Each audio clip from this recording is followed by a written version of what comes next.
त्रिदलं त्रिगुणाकारं त्रिनेत्रं च त्रिधायुधं त्रिजन्म पापसंहारम् एकबिल्वं शिवार्पणम् त्रिशाकै बिल्वपत्रैश्च अच्छिदै कोमलै शुभै तव पूजां करिष्यामि एकबिल्वं शिवार्पणम् कोटिकन्या महादानं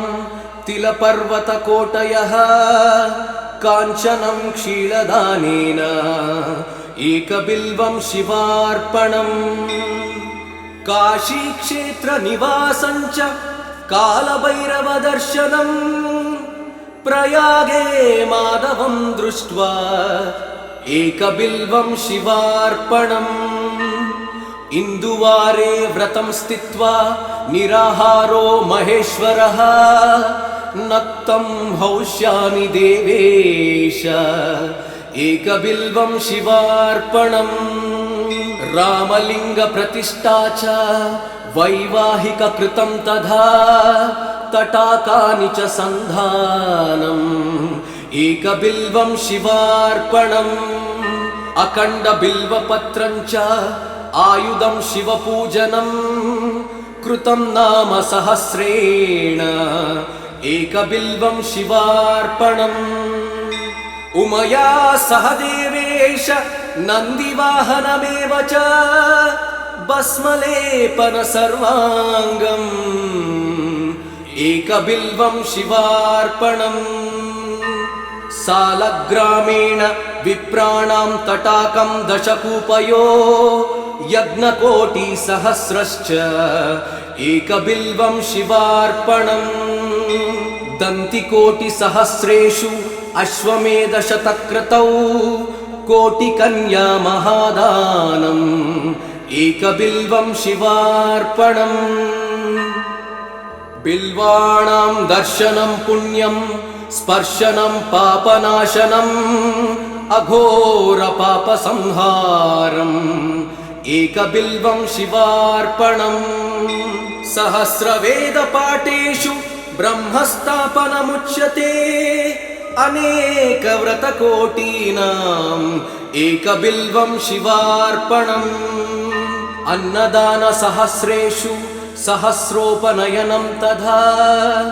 अनेकजन्मपापानि एकबिल्वं शिवार्पणम् बिल्वाष्टकमिदं पुण्यं यः पठेत् शिवसन्निधौ शिवलोकमवाप्नोति एकबिल्वं शिवार्पणम्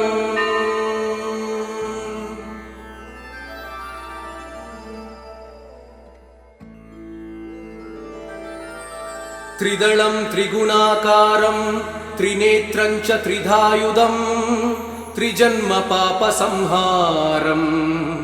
एकबिल्वं शिवार्पणम् त्रिशाकै बिल्वपत्रैश्च अच्छिदै कोमलै शुभै तव पूजां करिष्यामि एकबिल्वं शिवार्पणम् कोटिकन्या महादानं तिलपर्वतकोटयः काञ्चनं क्षीरदानेन एकबिल्वं शिवार्पणम् काशीक्षेत्रनिवासं च कालभैरवदर्शनम् प्रयागे माधवं दृष्ट्वा एकबिल्वं शिवार्पणम् इन्दुवारे व्रतं स्थित्वा निराहारो महेश्वरः नक्तं हौष्यामि देवेश एकबिल्वं शिवार्पणम् रामलिङ्गप्रतिष्ठा च वैवाहिककृतं तथा तटाकानि च सन्धानम् एकबिल्वं शिवार्पणम् अखण्डबिल्वपत्रं च आयुधं शिवपूजनं कृतं नाम सहस्रेण एकबिल्वं शिवार्पणम् उमया सह देवेश नन्दिवाहनमेव च भस्मलेपन सर्वाङ्गम् एकबिल्वं शिवार्पणम् सालग्रामेण विप्राणां तटाकं दशकूपयो यज्ञकोटिसहस्रश्च एकबिल्वं शिवार्पणम् दन्तिकोटिसहस्रेषु अश्वमेधशतक्रतौ कोटिकन्या महादानम् एकबिल्वं शिवार्पणम् बिल्वाणां दर्शनं पुण्यं स्पर्शनं पापनाशनम् अघोरपापसंहारम् एकबिल्वं शिवार्पणम् सहस्रवेदपाठेषु ब्रह्मस्थापनमुच्यते अनेकव्रतकोटीनाम् एकबिल्वं शिवार्पणम् अन्नदानसहस्रेषु सहस्रोपनयनं तथा अनेकजन्मपापानि एकबिल्वं शिवार्पणम् बिल्वाष्टकमिदं पुण्यं यः पठेत् शिवसन्निधौ शिवलोकमवाप्नोति एकबिल्वं शिवार्पणम्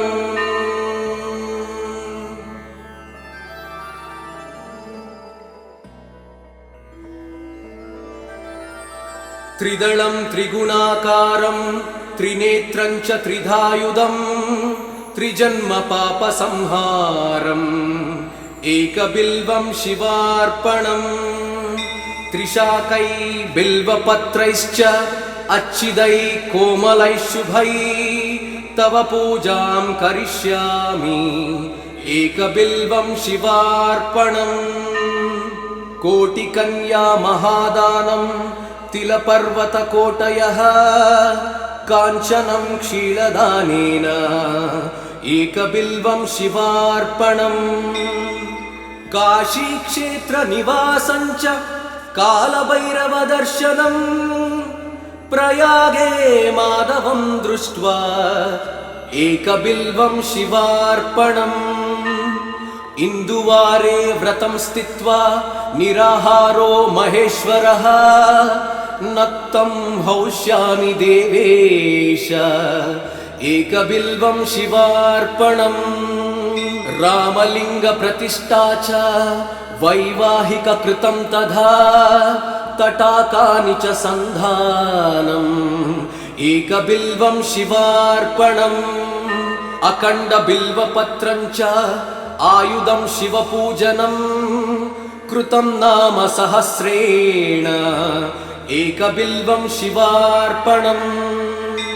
उमया सह देवेश नन्दिवाहनमेव च भस्मलेपन सर्वाङ्गम् एकबिल्वं शिवार्पणम् सालग्रामेण विप्राणां तटाकं दशकूपयो यज्ञकोटिसहस्रश्च एकबिल्वं शिवार्पणम् दन्तिकोटिसहस्रेषु अश्वमेधशतक्रतौ कोटिकन्या महादानम् एकबिल्वं शिवार्पणम् बिल्वाणां दर्शनं पुण्यं स्पर्शनं पापनाशनम् अघोरपापसंहारम् एकबिल्वं शिवार्पणम् सहस्रवेदपाठेषु ब्रह्मस्थापनमुच्यते अनेकव्रतकोटीनाम् एकबिल्वं शिवार्पणम् अन्नदानसहस्रेषु सहस्रोपनयनं तथा अनेकजन्मपापानि एकबिल्वं शिवार्पणम् बिल्वाष्टकमिदं पुण्यं यः पठेत् शिवसन्निधौ शिवलोकमवाप्नोति एकबिल्वं शिवार्पणम्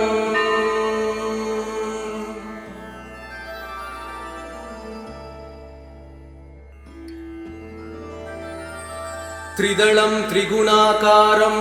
त्रिनेत्रं च त्रिधायुधं त्रिजन्मपापसंहारम् एकबिल्वं शिवार्पणम् त्रिशाकै बिल्वपत्रैश्च अच्छिदै कोमलै शुभै तव पूजां करिष्यामि एकबिल्वं शिवार्पणम् कोटिकन्या महादानं तिलपर्वतकोटयः काञ्चनं क्षीरदानेन एकबिल्वं शिवार्पणम् काशीक्षेत्रनिवासं च कालभैरवदर्शनम् प्रयागे माधवं दृष्ट्वा एकबिल्वं शिवार्पणम् इन्दुवारे व्रतं स्थित्वा निराहारो महेश्वरः नक्तं हौष्यामि देवेश एकबिल्वं शिवार्पणम् रामलिङ्गप्रतिष्ठा च वैवाहिककृतं तथा तटाकानि च सन्धानम् एकबिल्वं शिवार्पणम् अखण्डबिल्वपत्रं च आयुधं शिवपूजनं कृतं नाम सहस्रेण एकबिल्वं शिवार्पणम् उमया सह देवेश नन्दिवाहनमेव च भस्मलेपन सर्वाङ्गम् एकबिल्वं शिवार्पणम् सालग्रामेण विप्राणां तटाकं दशकूपयो यज्ञकोटिसहस्रश्च एकबिल्वं शिवार्पणम् दन्तिकोटिसहस्रेषु अश्वमेधशतक्रतौ कोटिकन्या महादानम् एकबिल्वं शिवार्पणम् बिल्वाणां दर्शनं पुण्यं स्पर्शनं पापनाशनम् अघोरपापसंहारम् एकबिल्वं शिवार्पणम् सहस्रवेदपाठेषु ब्रह्मस्थापनमुच्यते अनेकव्रतकोटीनाम् एकबिल्वं शिवार्पणम् अन्नदानसहस्रेषु सहस्रोपनयनं तथा अनेकजन्मपापानि एकबिल्वं शिवार्पणम् बिल्वाष्टकमिदं पुण्यं यः पठेत् शिवसन्निधौ शिवलोकमवाप्नोति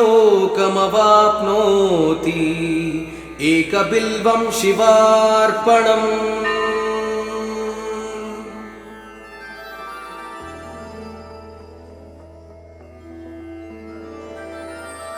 त्रिदलं त्रिगुणाकारं त्रिनेत्रं च त्रिधायुधं त्रिजन्मपापसंहारम्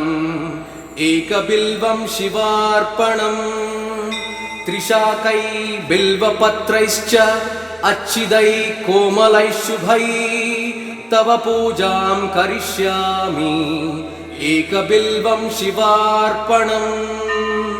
कोटिकन्या महादानं तिलपर्वतकोटयः काञ्चनं क्षीरदानेन एकबिल्वं शिवार्पणम् काशीक्षेत्रनिवासं च कालभैरवदर्शनम् प्रयागे माधवं दृष्ट्वा एकबिल्वं शिवार्पणम् इन्दुवारे व्रतं स्थित्वा निराहारो महेश्वरः नक्तं हौष्यामि देवेश एकबिल्वं शिवार्पणम् रामलिङ्गप्रतिष्ठा च वैवाहिककृतं तथा तटाकानि च सन्धानम् एकबिल्वं शिवार्पणम् अखण्डबिल्वपत्रं च आयुधं शिवपूजनं कृतं नाम सहस्रेण एकबिल्वं शिवार्पणम् उमया सह देवेश नन्दिवाहनमेव च भस्मलेपन सर्वाङ्गम् एकबिल्वं शिवार्पणम् सालग्रामेण विप्राणां तटाकं दशकूपयो यज्ञकोटिसहस्रश्च एकबिल्वं शिवार्पणम् दन्तिकोटिसहस्रेषु अश्वमेधशतक्रतौ कोटिकन्या महादानम् एकबिल्वं शिवार्पणम् बिल्वाणां दर्शनं पुण्यं स्पर्शनं पापनाशनम् अघोरपापसंहारम् एकबिल्वं शिवार्पणम् सहस्रवेदपाठेषु ब्रह्मस्थापनमुच्यते अनेकव्रतकोटीनाम् एकबिल्वं शिवार्पणम् अन्नदानसहस्रेषु सहस्रोपनयनं तथा अनेकजन्मपापानि एकबिल्वं शिवार्पणम् बिल्वाष्टकमिदं पुण्यं यः पठेत् शिवसन्निधौ शिवलोकमवाप्नोति एकबिल्वं शिवार्पणम्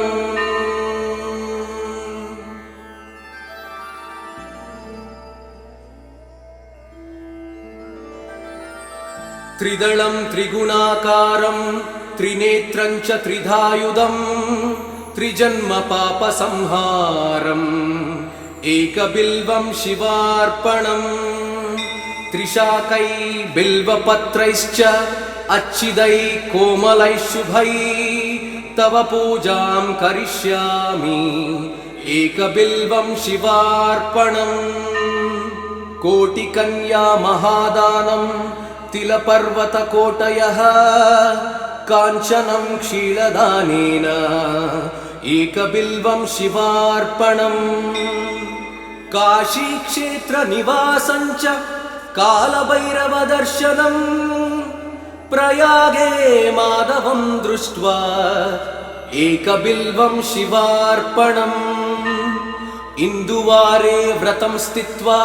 निराहारो महेश्वरः नक्तं हौष्यामि देवेश एकबिल्वं शिवार्पणम् रामलिङ्गप्रतिष्ठा च वैवाहिककृतं तथा तटाकानि च सन्धानम् एकबिल्वं शिवार्पणम् अखण्डबिल्वपत्रं च आयुधं शिवपूजनम् कृतं नाम सहस्रेण एकबिल्वं शिवार्पणम् उमया सह देवेश नन्दिवाहनमेव च भस्मलेपन सर्वाङ्गम् एकबिल्वं शिवार्पणम् सालग्रामेण विप्राणां तटाकं दशकूपयो यज्ञकोटिसहस्रश्च एकबिल्वं शिवार्पणम् दन्तिकोटिसहस्रेषु अश्वमेधशतक्रतौ कोटिकन्या महादानम् एकबिल्वं शिवार्पणम् बिल्वाणां दर्शनं पुण्यं स्पर्शनं पापनाशनम् अघोरपापसंहारम् एकबिल्वं शिवार्पणम् सहस्रवेदपाठेषु ब्रह्मस्थापनमुच्यते अनेकव्रतकोटीनाम् एकबिल्वं शिवार्पणम् अन्नदानसहस्रेषु सहस्रोपनयनं तथा अनेकजन्मपापानि एकबिल्वं शिवार्पणम् बिल्वाष्टकमिदं पुण्यं यः पठेत् शिवसन्निधौ शिवलोकमवाप्नोति एकबिल्वं शिवार्पणम्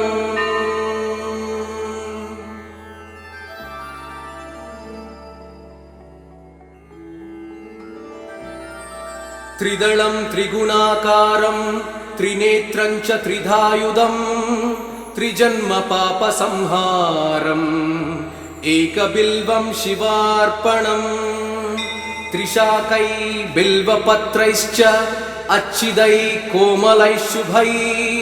तव पूजां करिष्यामि एकबिल्वं शिवार्पणम् कोटिकन्या महादानं तिलपर्वतकोटयः काञ्चनं क्षीरदानेन एकबिल्वं शिवार्पणम् काशीक्षेत्रनिवासं च कालभैरवदर्शनम् प्रयागे माधवं दृष्ट्वा एकबिल्वं शिवार्पणम् इन्दुवारे व्रतं स्थित्वा निराहारो महेश्वरः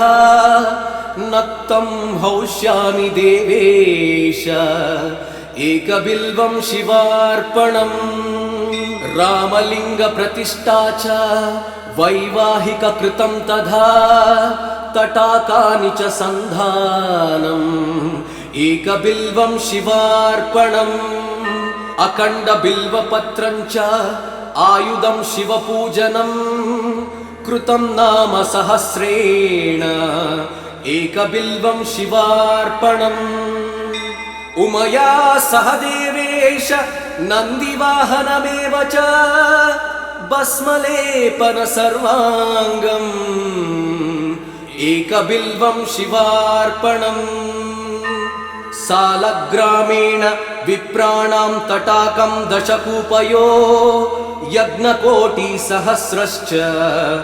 एकबिल्वं शिवार्पणम् दन्तिकोटिसहस्रेषु अश्वमेधशतक्रतौ कोटिकन्या महादानम् एकबिल्वं शिवार्पणम् बिल्वाणां दर्शनं पुण्यं स्पर्शनं पापनाशनम् अघोरपापसंहारम् एकबिल्वं शिवार्पणम्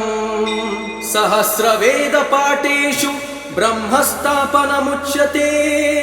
अनेकव्रतकोटीनाम् एकबिल्वं शिवार्पणम् अन्नदानसहस्रेषु सहस्रोपनयनं तथा अनेकजन्मपापानि एकबिल्वं शिवार्पणम् बिल्वाष्टकमिदं पुण्यं यः पठेत् शिवसन्निधौ शिवलोकमवाप्नोति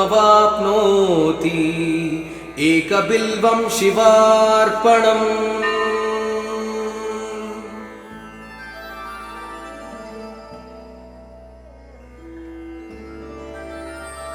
त्रिदलं त्रिगुणाकारं त्रिनेत्रं च त्रिधायुधम् त्रिजन्मपापसंहारम् एकबिल्वं शिवार्पणम् त्रिशाकै बिल्वपत्रैश्च अच्छिदैः कोमलैः शुभैः तव पूजां करिष्यामि एकबिल्वं शिवार्पणम् कोटिकन्या महादानं तिलपर्वतकोटयः काञ्चनं क्षीरदानेन एकबिल्वं शिवार्पणम् काशीक्षेत्रनिवासं च कालभैरवदर्शनम् प्रयागे माधवं दृष्ट्वा एकबिल्वं शिवार्पणम् इन्दुवारे व्रतं स्थित्वा निराहारो महेश्वरः नक्तं हौष्यामि देवेश एकबिल्वं शिवार्पणम् रामलिङ्गप्रतिष्ठा च वैवाहिककृतं तथा तटाकानि च सन्धानम् एकबिल्वं शिवार्पणम् अखण्डबिल्वपत्रं च आयुधं शिवपूजनं कृतं नाम सहस्रेण एकबिल्वं शिवार्पणम् उमया सह देवेश नन्दिवाहनमेव च भस्मलेपन सर्वाङ्गम् एकबिल्वं शिवार्पणम् सालग्रामेण विप्राणां तटाकं दशकूपयो यज्ञकोटिसहस्रश्च एकबिल्वं शिवार्पणम् दन्तिकोटिसहस्रेषु अश्वमेधशतक्रतौ कोटिकन्या महादानम् एकबिल्वं शिवार्पणम् बिल्वाणां दर्शनं पुण्यं स्पर्शनं पापनाशनम् अघोरपापसंहारम् एकबिल्वं शिवार्पणम् सहस्रवेदपाठेषु ब्रह्मस्थापनमुच्यते अनेकव्रतकोटीनाम् एकबिल्वं शिवार्पणम् अन्नदानसहस्रेषु सहस्रोपनयनं तथा अनेकजन्मपापानि एकबिल्वं शिवार्पणम् बिल्वाष्टकमिदं पुण्यं यः पठेत् शिवसन्निधौ शिवलोकमवाप्नोति एकबिल्वं शिवार्पणम्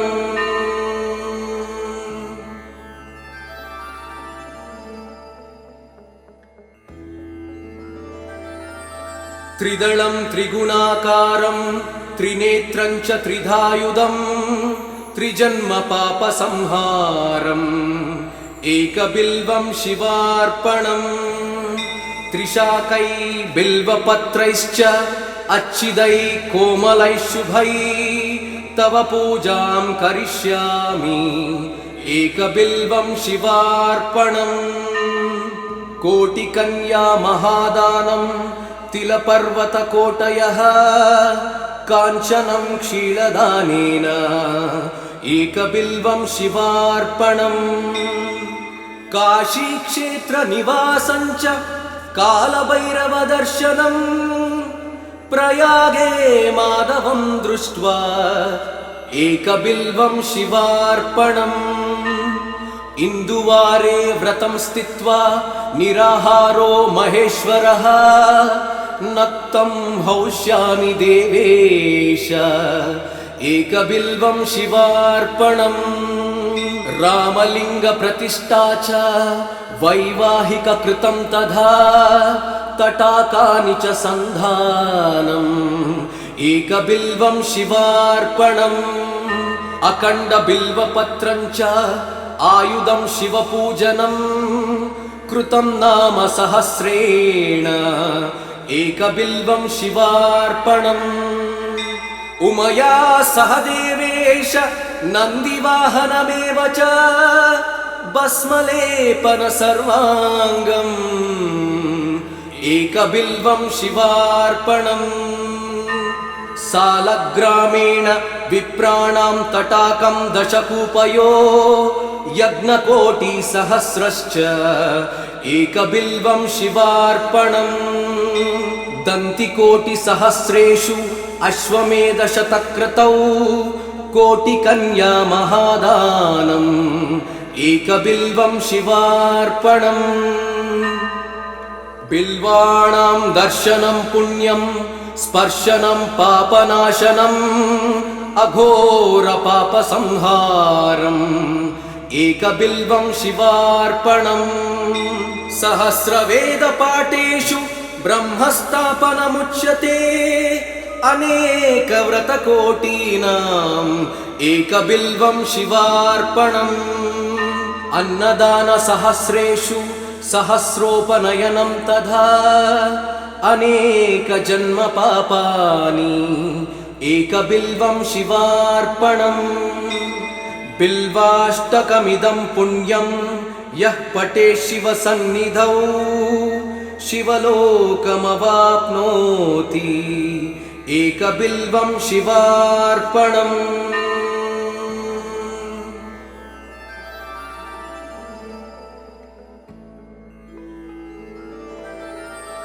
त्रिदलं त्रिगुणाकारं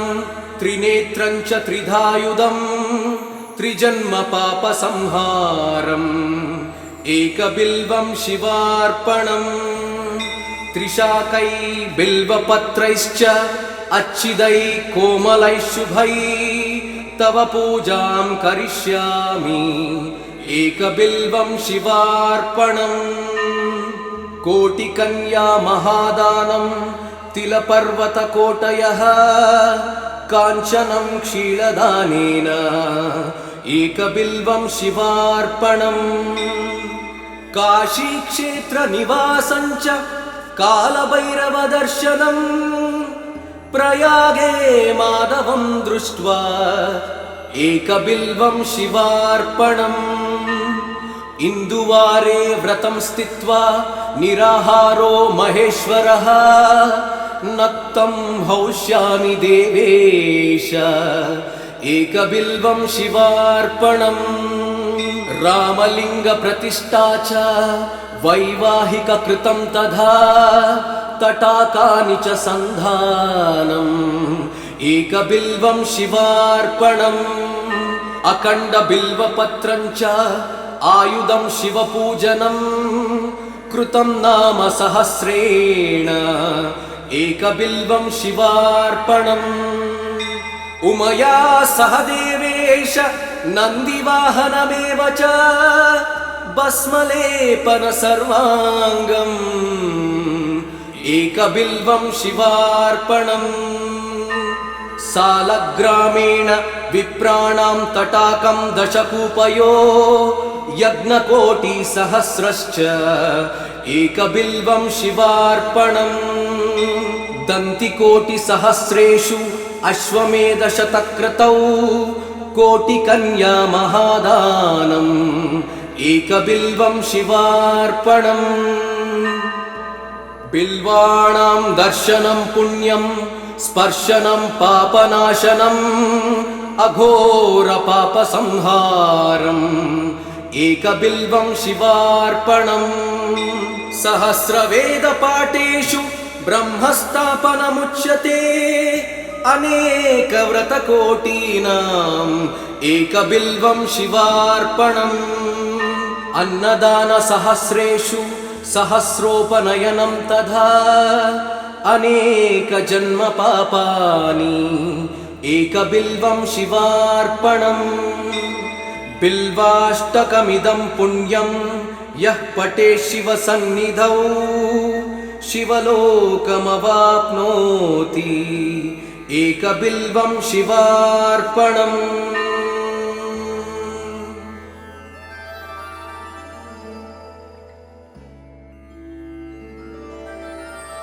त्रिदलं त्रिगुणाकारं त्रिनेत्रं च त्रिधायुधं त्रिजन्मपापसंहारम् एकबिल्वं शिवार्पणम् त्रिशाकै बिल्वपत्रैश्च अच्छिदै कोमलै शुभै तव पूजां करिष्यामि एकबिल्वं शिवार्पणम् कोटिकन्या महादानं तिलपर्वतकोटयः काञ्चनं क्षीरदानेन एकबिल्वं शिवार्पणम् काशीक्षेत्रनिवासं च कालभैरवदर्शनम् प्रयागे माधवं दृष्ट्वा एकबिल्वं शिवार्पणम् इन्दुवारे व्रतं स्थित्वा निराहारो महेश्वरः नक्तं हौष्यामि देवेश एकबिल्वं शिवार्पणम् रामलिङ्गप्रतिष्ठा च वैवाहिककृतं तथा तटाकानि च सन्धानम् एकबिल्वं शिवार्पणम् अखण्डबिल्वपत्रं च आयुधं शिवपूजनम् कृतं नाम सहस्रेण एकबिल्वं शिवार्पणम्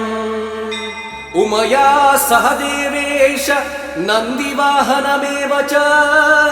भस्मलेपन सर्वाङ्गम् एकबिल्वं शिवार्पणम् सालग्रामेण विप्राणां तटाकं दशकूपयो यज्ञकोटिसहस्रश्च एकबिल्वं शिवार्पणम् दन्तिकोटिसहस्रेषु अश्वमेधशतक्रतौ कोटिकन्या महादानम् एकबिल्वं शिवार्पणम् बिल्वाणां दर्शनं पुण्यं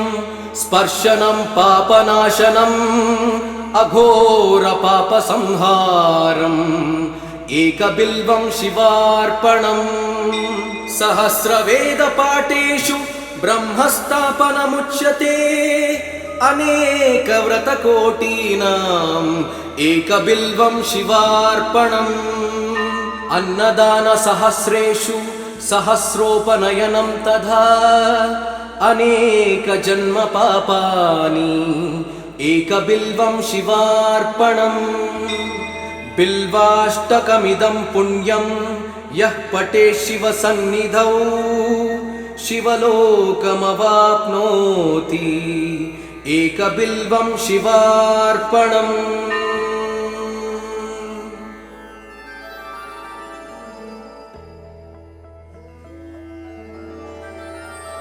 त्रिदलं त्रिगुणाकारं त्रिनेत्रं च त्रिधायुधं त्रिजन्मपापसंहारम् एकबिल्वं शिवार्पणम् त्रिशाकै बिल्वपत्रैश्च अच्छिदै कोमलैः शुभै तव पूजां करिष्यामि एकबिल्वं शिवार्पणम् कोटिकन्या महादानं तिलपर्वतकोटयः काञ्चनं क्षीरदानेन एकबिल्वं शिवार्पणम् काशीक्षेत्रनिवासं च कालभैरवदर्शनम् प्रयागे माधवं दृष्ट्वा एकबिल्वं शिवार्पणम् इन्दुवारे व्रतं स्थित्वा निराहारो महेश्वरः नक्तं हौष्यामि देवेश एकबिल्वं शिवार्पणम् रामलिङ्गप्रतिष्ठा च वैवाहिककृतं तथा तटाकानि च सन्धानम् एकबिल्वं शिवार्पणम् अखण्डबिल्वपत्रं च आयुधं शिवपूजनं कृतं नाम सहस्रेण एकबिल्वं शिवार्पणम् उमया सह देवेश नन्दिवाहनमेव च भस्मलेपन सर्वाङ्गम् एकबिल्वं शिवार्पणम् सालग्रामेण विप्राणां तटाकं दशकूपयो यज्ञकोटिसहस्रश्च एकबिल्वं शिवार्पणम् दन्तिकोटिसहस्रेषु अश्वमेधशतक्रतौ कोटिकन्या महादानम् एकबिल्वं शिवार्पणम् बिल्वाणां दर्शनं पुण्यं स्पर्शनं पापनाशनम् अघोरपापसंहारम् एकबिल्वं शिवार्पणम् सहस्रवेदपाठेषु ब्रह्मस्थापनमुच्यते अनेकव्रतकोटीनाम् एकबिल्वं शिवार्पणम् अन्नदानसहस्रेषु सहस्रोपनयनं तथा अनेकजन्मपापानि एकबिल्वं शिवार्पणम् बिल्वाष्टकमिदं पुण्यं यः पठेत् शिवसन्निधौ शिवलोकमवाप्नोति एकबिल्वं शिवार्पणम्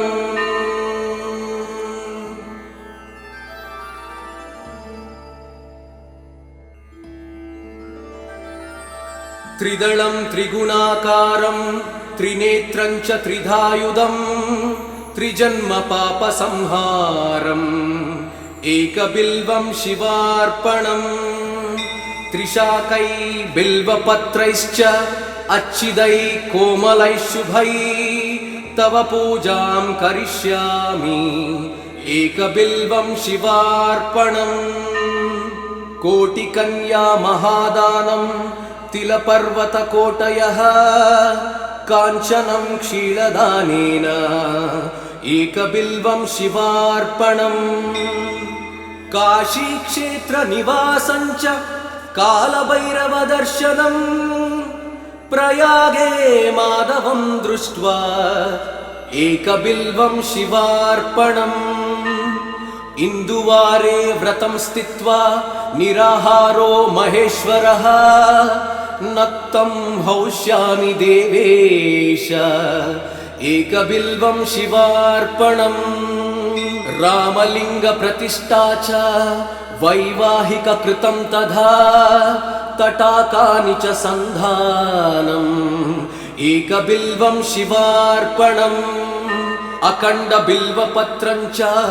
आयुधं शिवपूजनम् कृतं नाम सहस्रेण एकबिल्वं शिवार्पणम् उमया सह देवेश नन्दिवाहनमेव च भस्मलेपन सर्वाङ्गम् एकबिल्वं शिवार्पणम् सालग्रामेण विप्राणां तटाकं दशकूपयो यज्ञकोटिसहस्रश्च एकबिल्वं शिवार्पणम् दन्तिकोटिसहस्रेषु अश्वमेधशतक्रतौ कोटिकन्या महादानम् एकबिल्वं शिवार्पणम्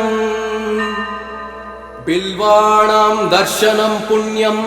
स्पर्शनं पापनाशनम्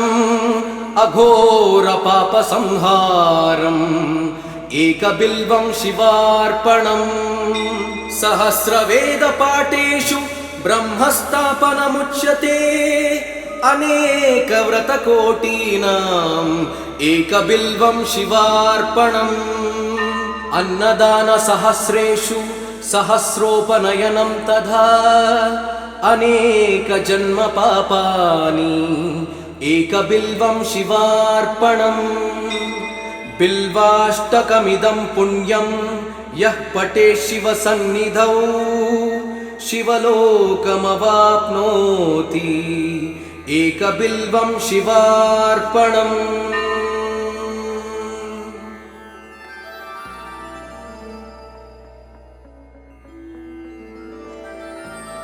त्रिदलं त्रिगुणाकारं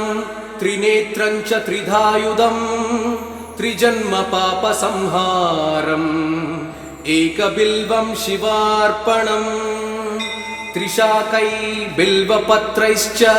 अच्छिदै कोमलै शुभै